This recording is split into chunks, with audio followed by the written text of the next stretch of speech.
Hi everyone, this is Tuplex. Welcome back to Space Exploration. I've been working on the base a little bit in the last live stream I did, which at least for the next few days you'll be able to catch in the VOD section on my Twitch channel if you want to see the whole thing. It was just a little under 3 hours long. And essentially what I'm going to do today is basically give you a recap of everything that I did on the stream. It was a lot of work, probably not a lot of visible progress, but I feel pretty good about what I got accomplished there. And I'll go over that with you now so that we're all on the same page as we continue to go through this series. So the first thing you'll notice is I am making science. I'm working on inserter capacity right now. So I do have a fairly stable production chain for the rocket science packs, which are these guys right here. And in fact, it looks like I could probably even handle another one of these labs. So I'm going to go ahead and put another lab down.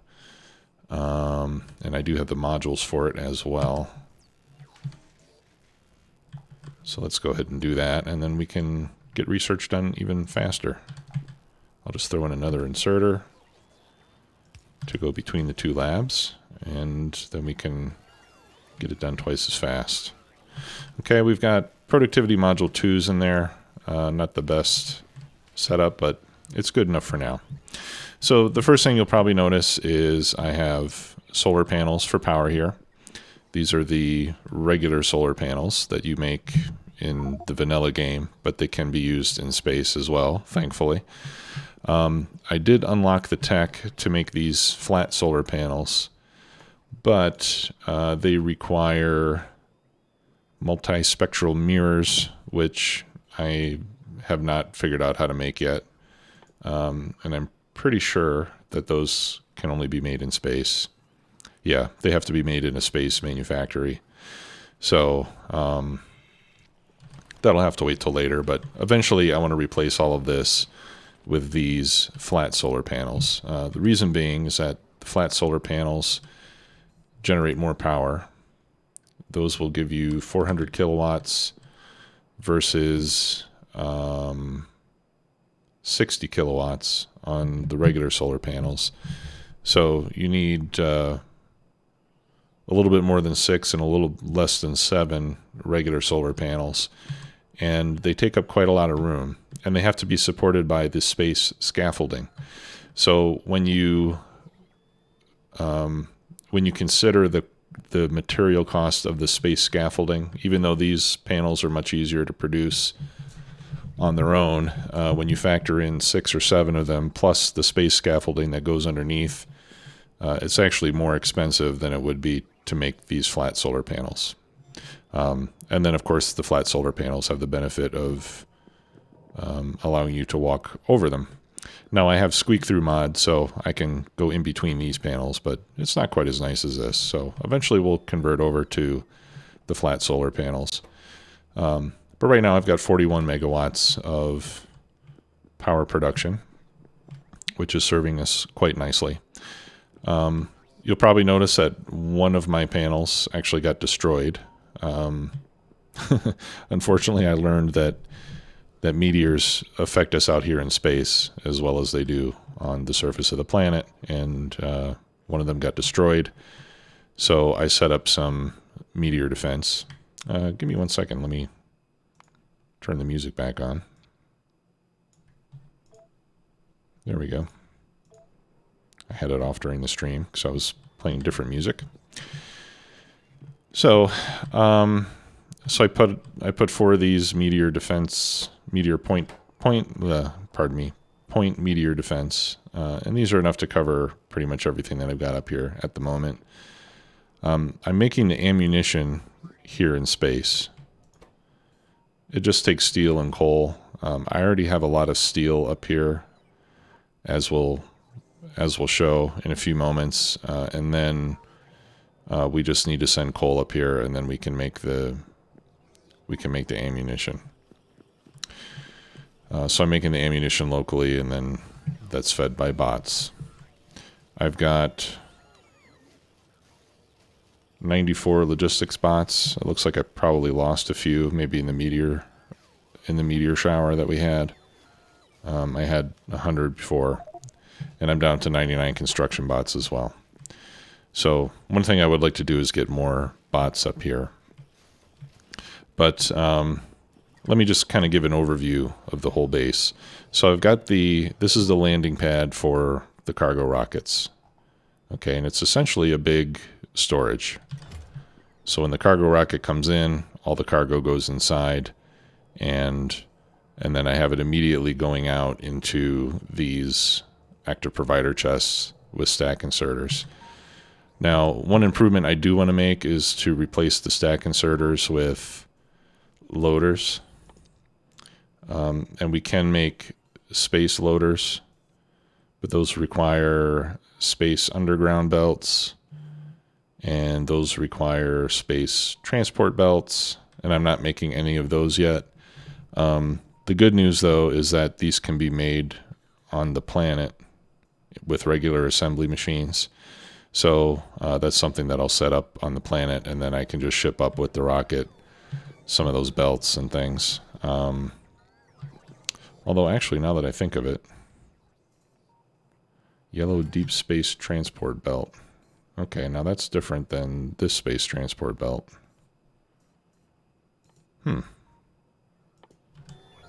That's interesting. That's from Combat Mechanics Overhaul.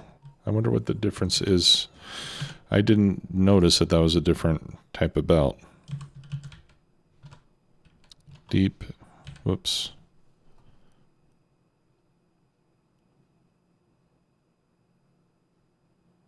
Okay, I'm not sure which of these. Interesting. Okay, well, I don't know why there is a difference in transport belts, but there is. So that's a little bit different. That's a different thing. And we have yellow deep space splitters. That's curious. All right, well, anyway, we'll make the deep space stuff to use up here. And let me just double check. Yeah, I don't see those belts anywhere. Now the space belts, it says, is from Space Exploration and Combat Mechanics Overhaul. And these are the same, 64 a second. And these are 45 a second. So maybe I just haven't researched those yet.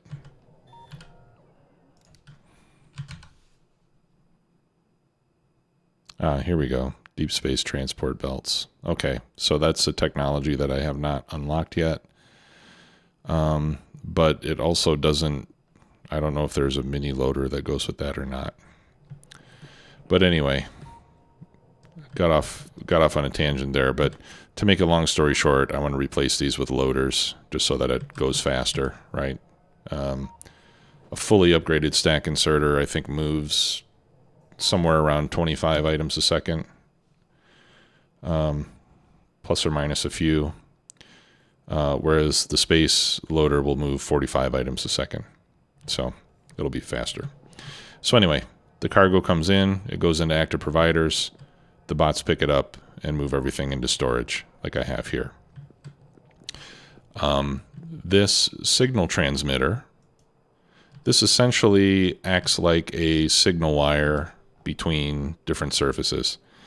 So I have a transmitter here, and then let me go to the novice surface. Then down here on novice, I have the receiver, and that receives the signal. And then on my green signal wire, if you look at all the green signals, that tells me everything that I have in orbit in my logistics network. Okay, and then I use that to load in what I want to send up to space, and I'll go over that in a little bit. Okay, so the first step in the process, we make the cosmic water, and we're doing that with barrels. So I bring in barreled water, barreled lubricant, and then we make the cosmic water. The spent barrels get sent out here. Now, most of my spent barrels, I am turning into steel with this recycling facility. So that way I don't have to worry about sending barrels back to the surface. I can just make more barrels. But with this recipe, 1 barrel gives you 1 steel, and 1 barrel costs 1 steel to make. So this, you can recover all of the material from the empty barrels. And this way, if you do end up with a lot of excess, you can send it back to the surface of the planet, and it's much denser, right? Because a stack size of 10 versus a stack size of 100, it's more efficient to ship back steel. But I do need steel up here for making things, so this works out quite nicely. So all the empty barrels minus 100, okay, just so that I do have a few empty barrels in stock, because that is an ingredient for my science packs. So I do need to keep some of the empty barrels around, but all the rest I convert back into steel.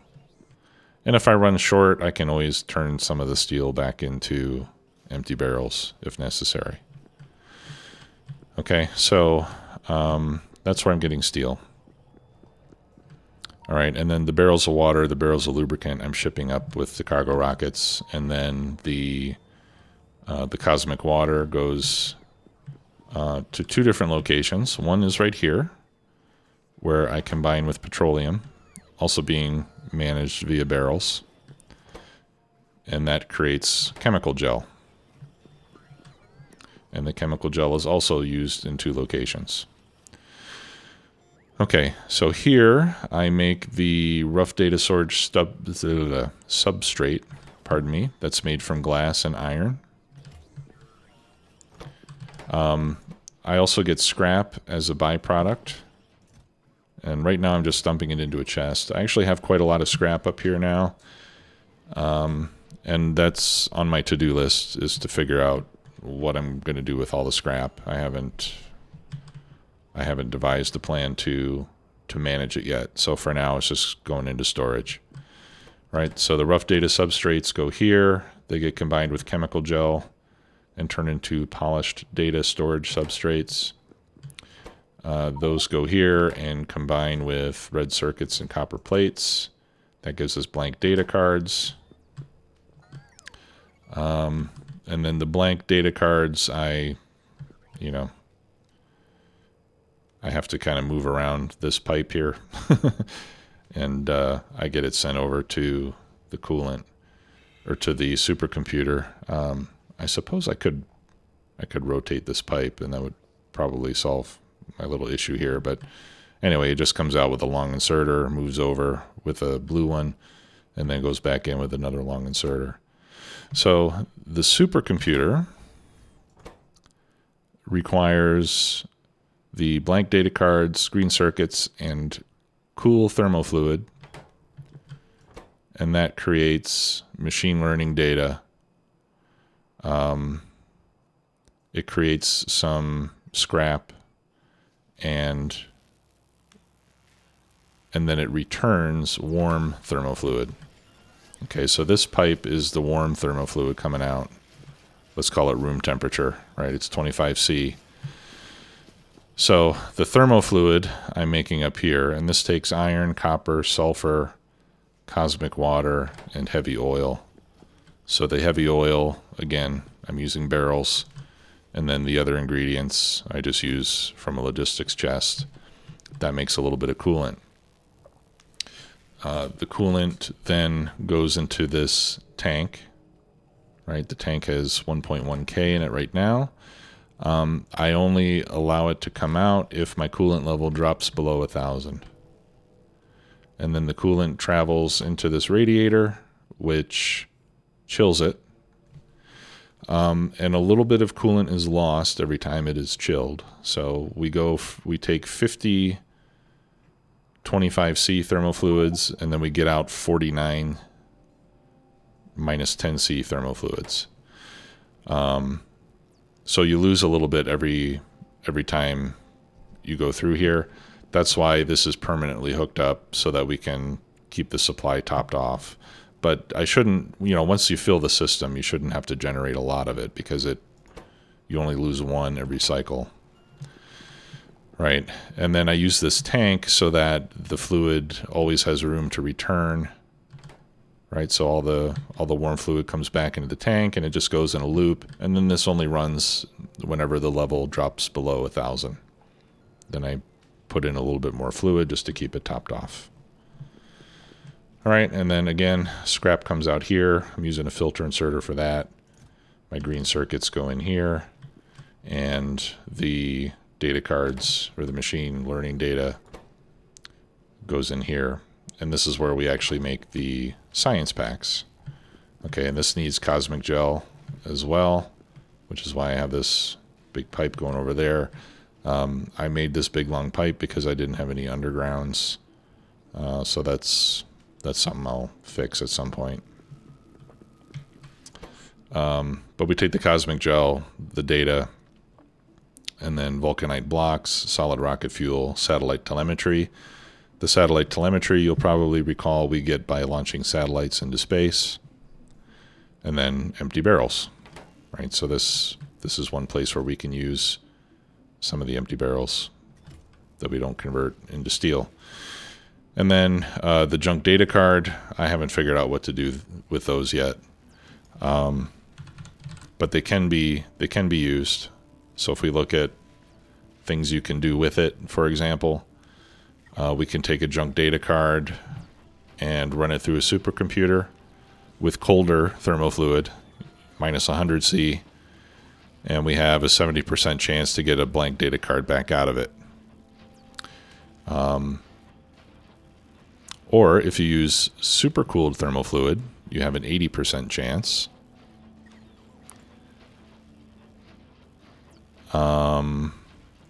That requires a supercomputer 2. If you do it in a supercomputer 3 with the supercooled fluid, you have a 90% chance to get a data card back.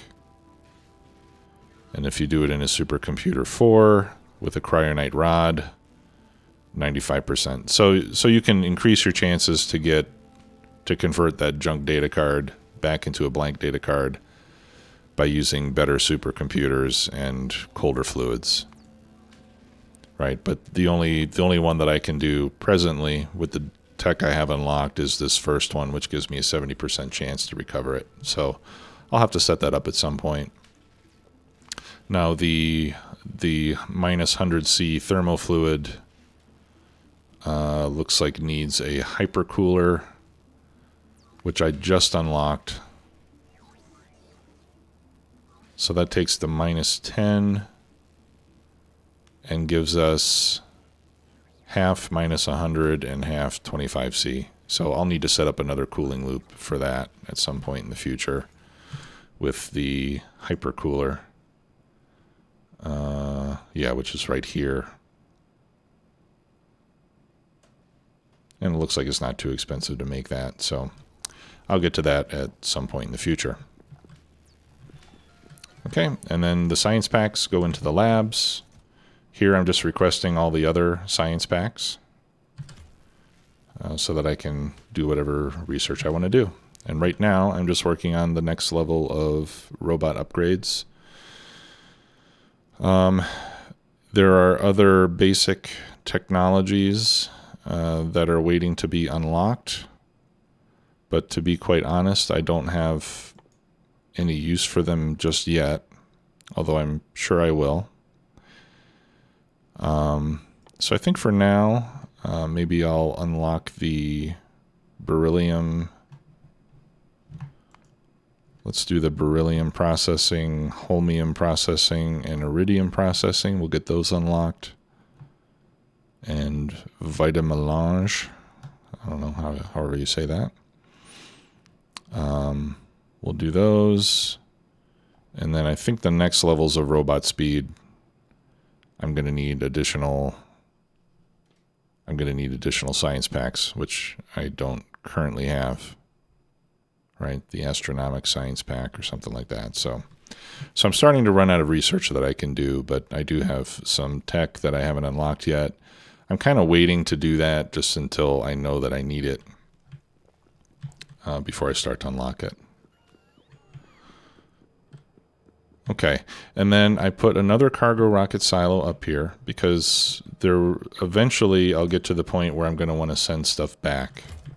Okay, so right now whenever a cargo rocket comes here, I'm requesting all of the cargo rocket sections that get recovered. There aren't too many, but I do get some of them back, and I'm using that to build another rocket up here. We'll also have to fuel it and put in a capsule, and then at that point I can send things back to the surface if I need to. Right now I haven't really decided what to send back, if anything. I mean, probably at some point we'll be sending back more rocket parts, because I'm sure we'll be sending more rockets here than we will be sending back. So over time we're just going to accumulate rocket parts, and we'll want to reuse those from the planet. I also have the ability to get stuff here with the delivery cannon. Let me show you that. I'm not using it currently, but this is the delivery cannon. For a little while I was using it to send coal up there. And you can use the delivery cannon to send things like plates, plastic, raw ores, but you're very limited on what you can send up with the cannon. It's really just raw materials and a few intermediate products, but you can't send circuits or anything like that. So I think it's really mainly just for stuff that can survive rough handling, because you just launch it out of a gun and it lands in this thing, and then I have it just empty out into the logistics network once it arrives. Okay, and I think that's pretty much everything that we have going on in space right now. All right, so let's go back to the surface of the planet, and then I'll show you how we're managing that. Now here I can make rocket fuel from solid rocket fuel, which I'm already sending up here. But I haven't started doing that yet, just because it's not really necessary. I think it'll be a while before I need to send any rockets back home. Okay, I already have a capsule, so let's take this back, and then I'll show you what we set up on the surface.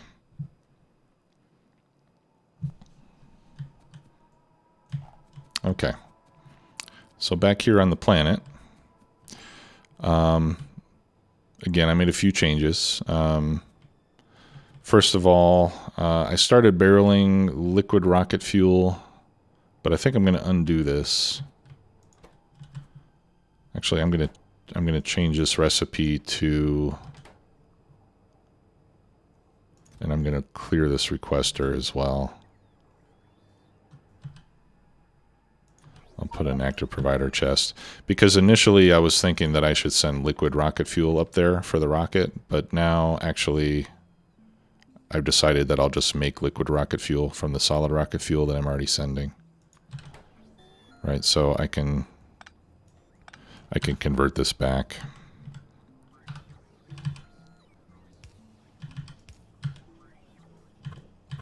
And we'll just dump this into the tanks when the need arises. Okay, so what are we doing down here? Well, I started by setting up a couple of combinators, and in these combinators I just entered all of the things that I need to send, or I entered the desired inventory levels of all the items that I need to have up in orbit. Okay, so for example, I want to have 1,000 coal, I want to have 1,000 sulfur, 1,000 of each of the science packs, and so on. I actually needed 2 combinators to get the job done. So these are all the items that I want to have on the planet. Okay? And those are connected to this green circuit wire.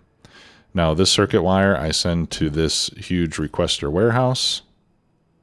I set it to set requests.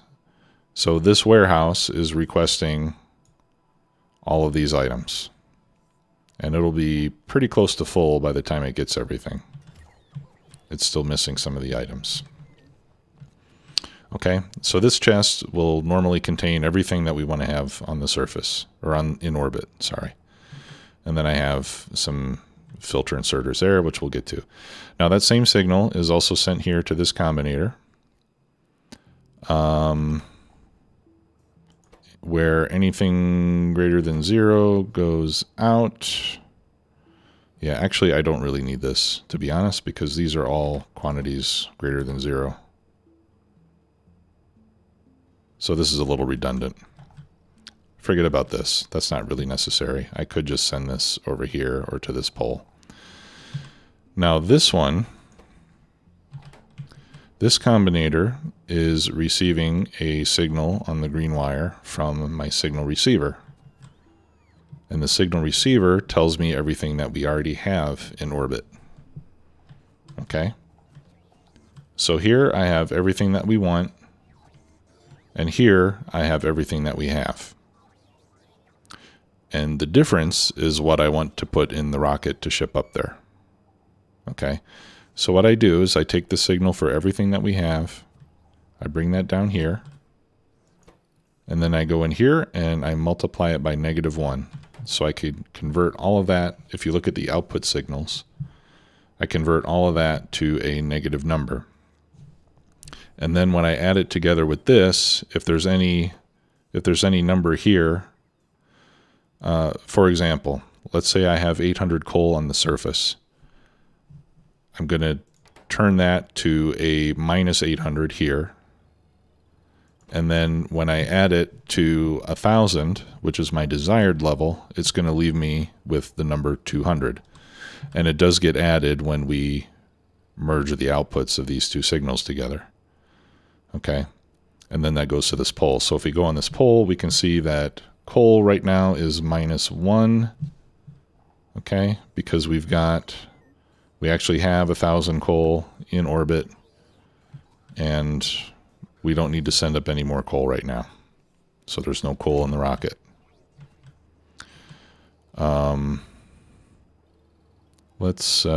Let me find an example for something that we do need. Okay, so like we do need, for example, iron plate. On the surface, we have 234 iron plate. We need 1,000. So the difference is 766, as you can see right there. Okay, so this signal now is telling me what we need to send up. Okay, so I have that signal going to all of these filter inserters. And you can see there are many positive values. So any item that has a positive value is getting sent to the filter inserters using the set filter mode. And currently this is telling us to load space platform, scaffold, and chemical science packs. So the other thing that I have to do here is I have to consider what I already have loaded into the rocket silo. Because, for example, in this case I need 766 iron. Okay, so we know that. But I've already loaded 768 iron into the rocket silo. So from the rocket silo, I have this red circuit. And that's telling me the contents of the silo. So that red circuit, which actually comes up here as well, I run into another one of those multiplied by -1 combinators to turn that into a negative number. And then that also goes to the filter inserters. And I know this might be a little hard to follow, right? But we've got a signal of everything that we need going in, everything that we need to send to the rocket. I'm subtracting from that everything that we already have in the rocket. So once we have the right quantity in the rocket, it'll clear it out of the filter. Because the filter only acts upon positive values. So if you send a negative number to the filter or a 0 number to the filter, it won't do anything. So this way, it's only going to insert the items that we still need to load into the rocket, which at this point are just scaffold and chemical science packs. That's the only thing that we're waiting for to achieve our target inventory levels. Whew. So I hope all that makes sense. I know it's a little bit confusing. If you have any questions about it, please do ask me in the comments. If we need to, I could run through all this again and maybe use some visual aids or something to explain the math and all the signals, but I'll just go over it one more time kind of quickly, like an overview, right? So we have the signal of everything that's on the planet. We multiply it by -1 so that we can subtract it from everything that we want on the planet, and that tells us what we're short on. That goes to the filter inserters, so that the filter inserters will only add into the rocket the things that we're short on.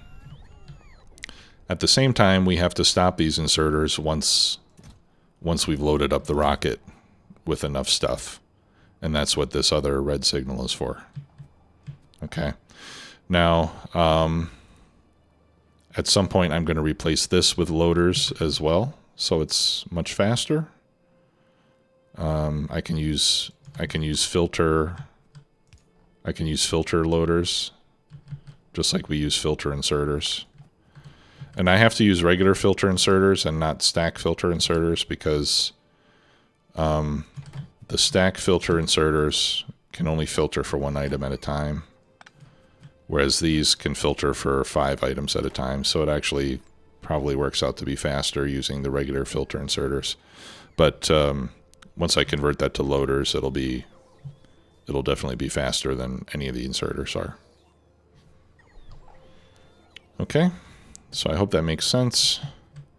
And then once I feel that I've got enough stuff, I can insert the, and I'm just going to do this manually for now. I can manually put in the capsule and launch the rocket to space. And I think generally what I'm going to do is I'm just going to wait until, let's go back up to orbit. I'm just going to wait until I can no longer produce science packs. And then at that point, or I can no longer do research, like if I'm missing any of these science packs. And then at that point, I'll send up another rocket, just so that we don't launch stuff unnecessarily. Now, one thing, pardon me, I'm trying to figure out how to get rid of this. One thing I do want to do is I want to send up more logistics bots. So I'm just going to manually add those in here. Okay, and then up on the orbital surface, I have a requester chest here that's requesting logistic bots and construction bots, and it'll put those into the RoboPort. So that way, if I want to add more bots to the network up here, I can just send them up in the rocket and they'll automatically get put into the robot network. So that makes that easy. Let me show you the cannon. Like if we go to change recipes, right, these are the things that you can send up in the delivery cannon, right? Ores, plates, solid fuel. You can actually send low density structures and solid fuel, scrap, barreled fluids, but that's about it. So you can't send everything that you would need with the delivery cannon, unfortunately. And let me get rid of that and get rid of that.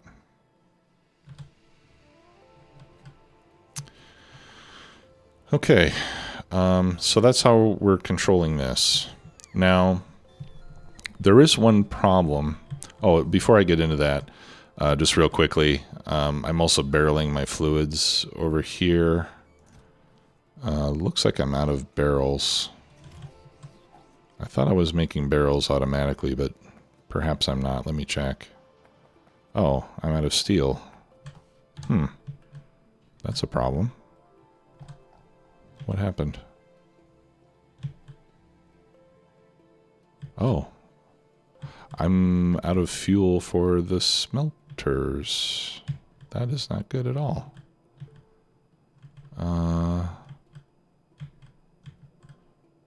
Okay, let's see here. That was coming from down here, and all the coal has been mined out. Ooh, okay, so I need to fix that.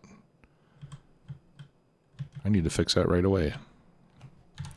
We'll go do that in a moment.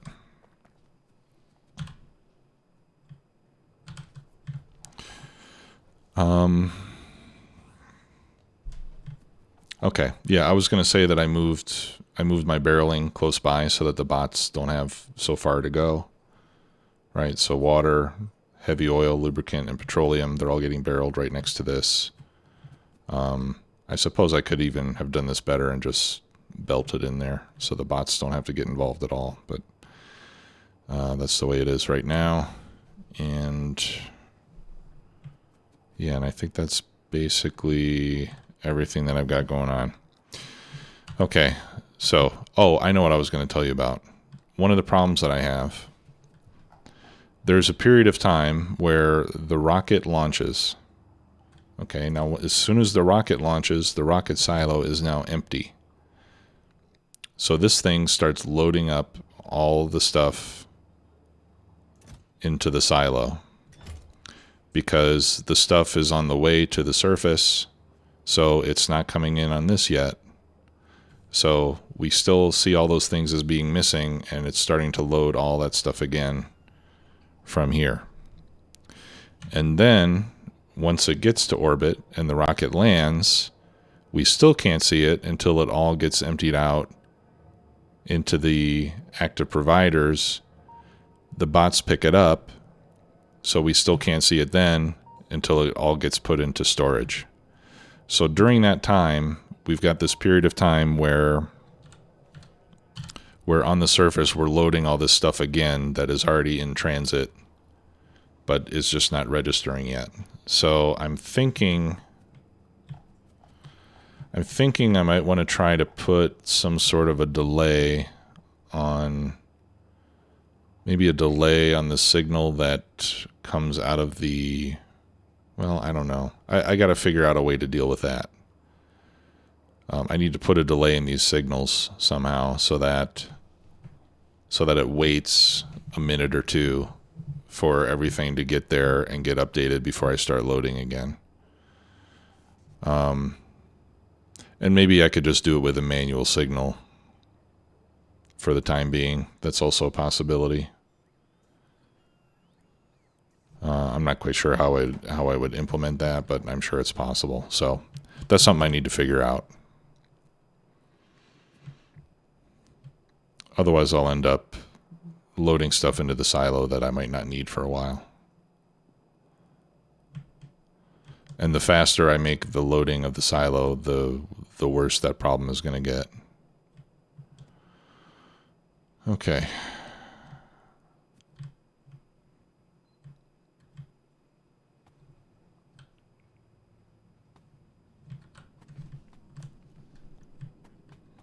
All right, so this was my fuel processing. So what I'm going to do is I'm going to pick all this up.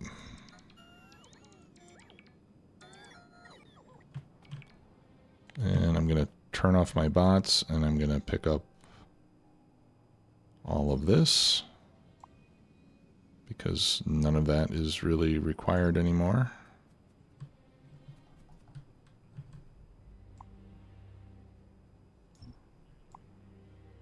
Yeah, we can pick up all of that. We can pick up all of that. Let me grab these so we don't have to wait for the bots. My steam power is going to be pretty much useless now as well, so we'll pick that up eventually. So I think what I'll do is I'll put something down here, and we can run off of this coal line.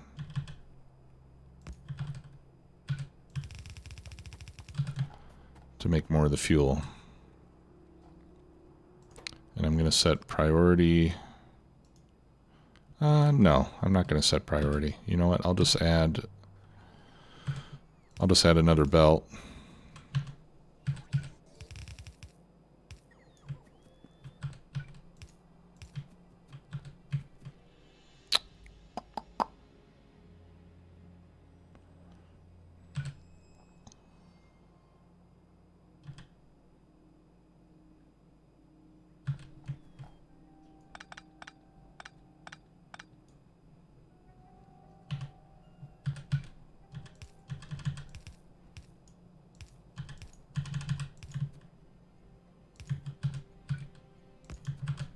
There we go.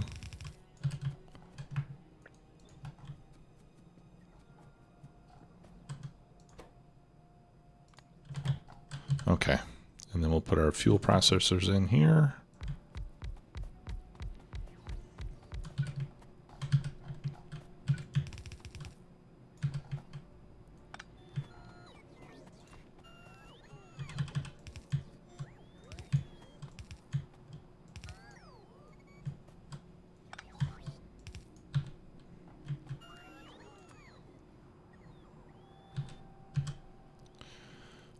Let's see, substation.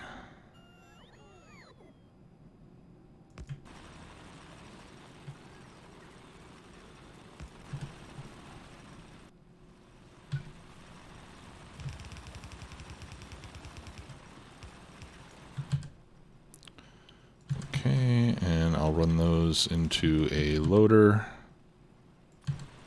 and into a provider chest.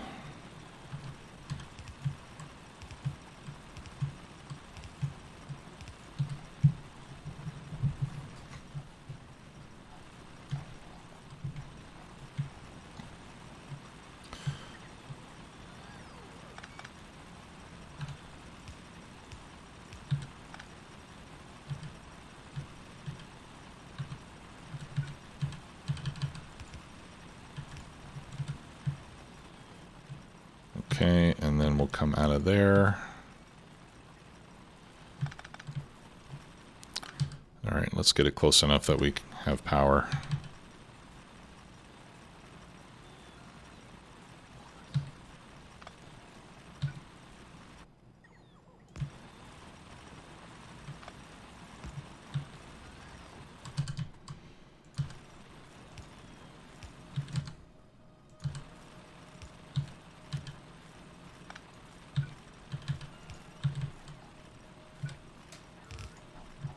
Okay.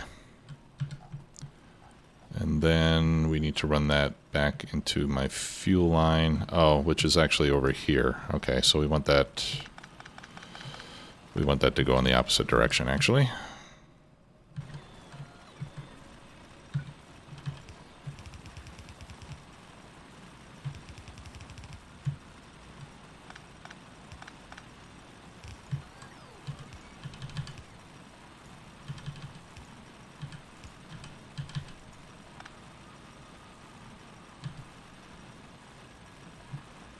Okay. And then we'll put that here.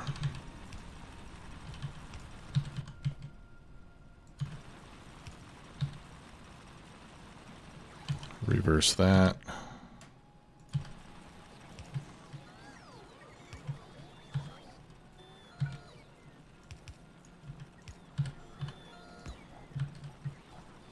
There. And now we can get our smelting running again.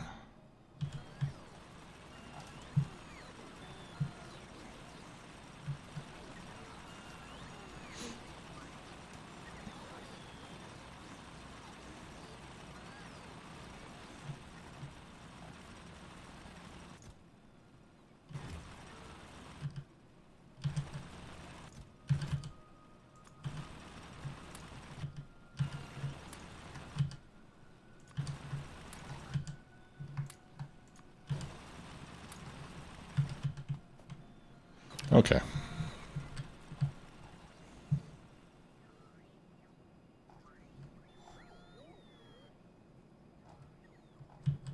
And that's going to take a while to feed through. I suppose we could, why don't we upgrade all of this belt?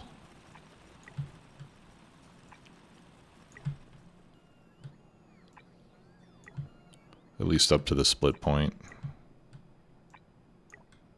And that way we'll have a full belt traveling in each direction.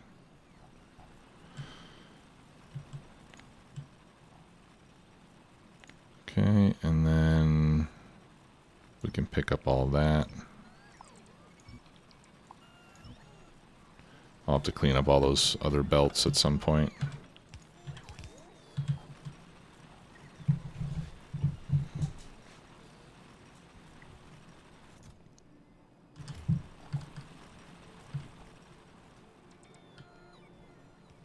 Okay. So that should get the smelters running again.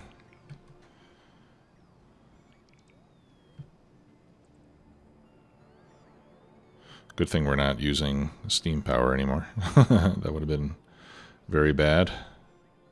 Okay, so the factory will get running again once all the fuel gets sent through. Yeah, so that's kind of where we are right now. So I've got a to-do list, right? Scrap processing, the junk data cards, the return rocket. I want to start making Prod 3 modules that we can use in space. Right now I don't have too many, but the modules are doable down here, and then we can ship those up. So we'll get a productivity module factory going here fairly soon. And CME protection. So the CME, you remember, is the coronal mass ejection. Where is it? Here we go. And I was concerned before because we've got a little less than 24 hours before another one comes. But actually what I didn't notice before is that the next one is going to Nauvis orbit. It's not coming to Nauvis here. It's going to be up in orbit where my space base is. So we're going to need to get, where is it? Yeah, I'm going to need to get one of these things built up in space and give it enough power to take care of that. So that'll be probably a fairly big project. I'm just going to need a lot of solar panels to get that done. Or nuclear power maybe, or some other power source. But right now I'm planning just to go solar. I think it makes sense because there's no nighttime in space. So we have sunlight 100% of the time. So solar is a pretty good option. You don't need any accumulators. You just need the solar panels. So that's the plan going forward. That's everything we did on the stream. You know, like I said, it took about 3 hours to get all that set up. And it took 40 minutes to explain it all. So I don't know if that's a good efficiency ratio. Anyway, if you have any questions, comments, let me know. And I will see you all in the next episode. Have a great day. Over and out. Bye-bye.